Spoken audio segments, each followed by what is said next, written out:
카페 공화국이라고 해도 과언이 아닐 만큼 골목골목 카페가 들어서 있는 요즘 숫자가 늘어나는 만큼 이색적인 카페도 많이 등장하고 있는데요.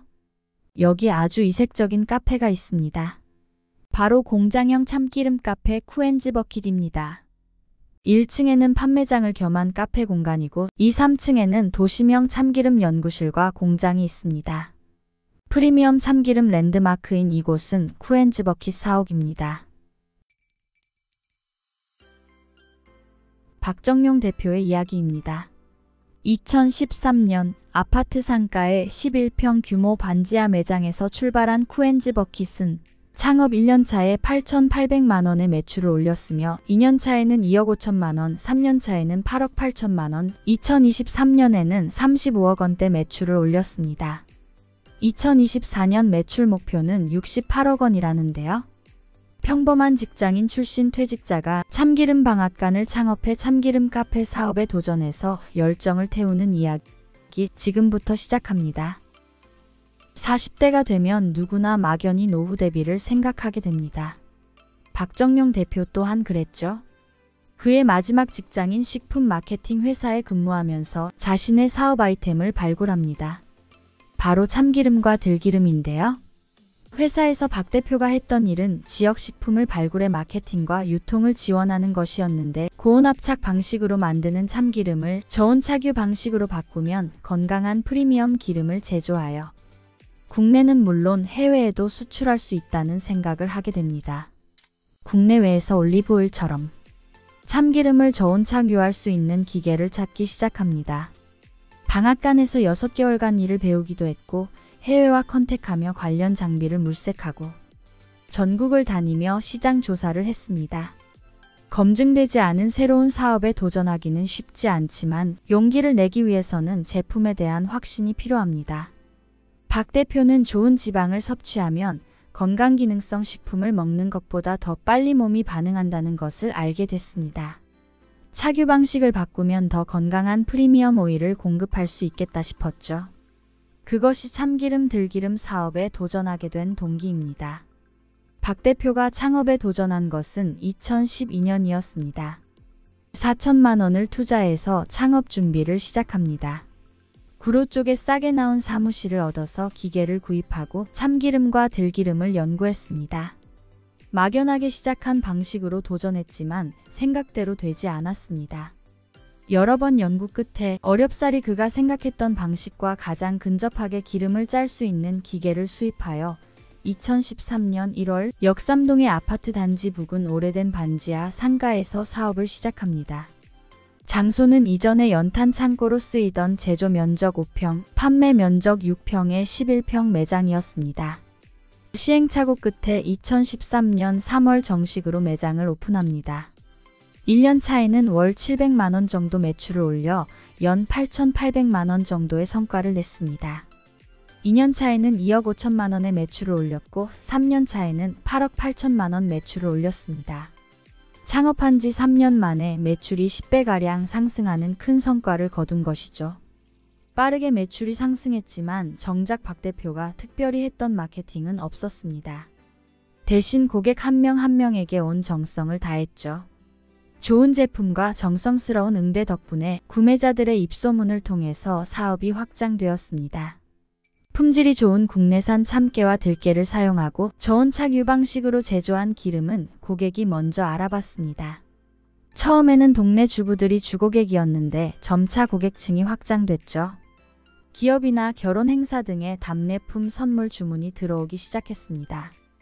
2년 차에는 백화점에서 팝업 매장을 운영했습니다.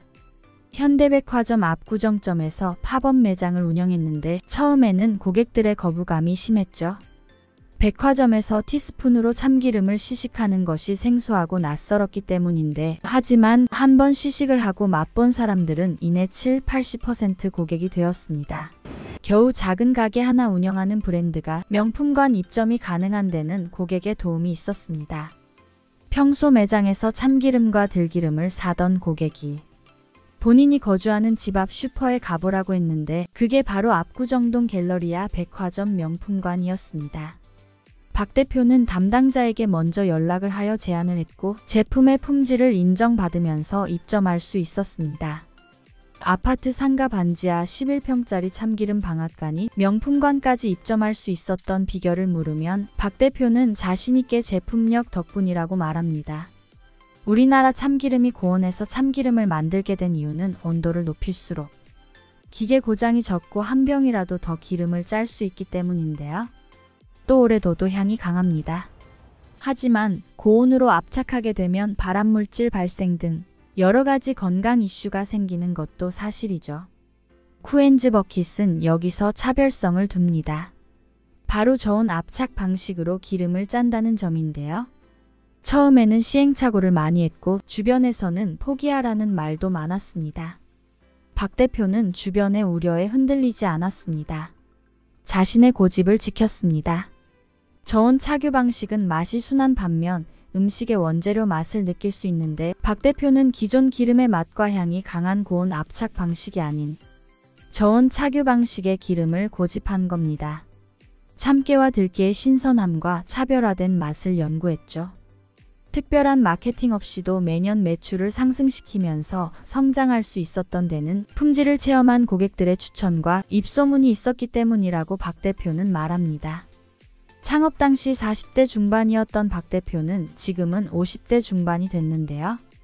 그가 낯선 사업을 포기하지 않고 지금까지 굳건하게 버텨올 수 있었던 것은 함께하는 동료가 있었기 때문입니다.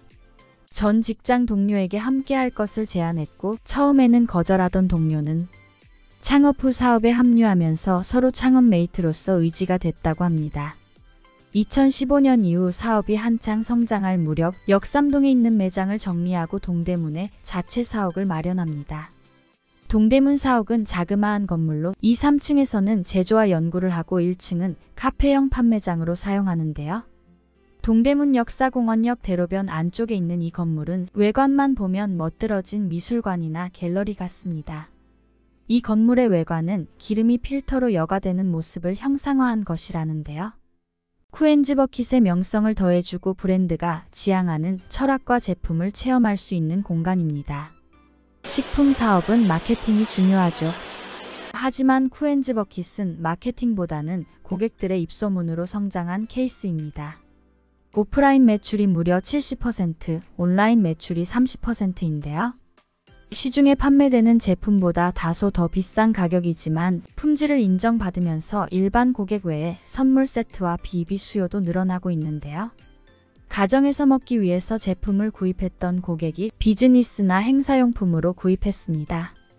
프리미엄 품질 덕에 강남 참기름으로 명성을 날렸고 그 덕에 백화점 등에 입점할 수 있었습니다. 고급 음식점은 물론 급식에서도 쿠엔즈 버킷 제품을 찾는다고 합니다. 유명 셰프와 레스토랑에도 알려지기 시작해 해외 수출도 한다는데요.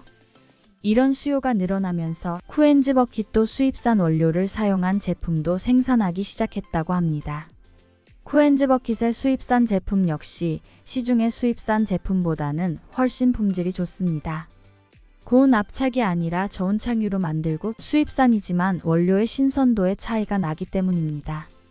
박 대표는 2024년에는 프랜차이즈 가맹점 확장에 도전 중입니다. 올해 박 대표의 가장 큰 목표는 참기름 카페 가맹 사업을 성공적으로 추진하는 것입니다. 5월 말에 전주의 가맹 1호점이 개설될 예정입니다. 박 대표는 2015년 이후 사업이 급성장하면서 기술 보증 기금과 KDB 인프라 자산 운용, 메일홀딩스 등으로부터 투자를 유치했습니다. 투자를 받은 이유는 제조공장 설립과 연구개발을 강화하기 위함이라는데요. 요즘 K 콘텐츠의 인기를 타고 K푸드도 인기 상한가죠. 박 대표의 바람은 K참기름을 세계가 인정하는 프리미엄 오일로 성장시키고 수출하는 것이라고 합니다. 저온 압착 방식의 차별성으로 프리미엄 참기름의 대표 주자로서 나날이 발전 중인 쿠엔즈 버킷의 박 대표 이야기였습니다.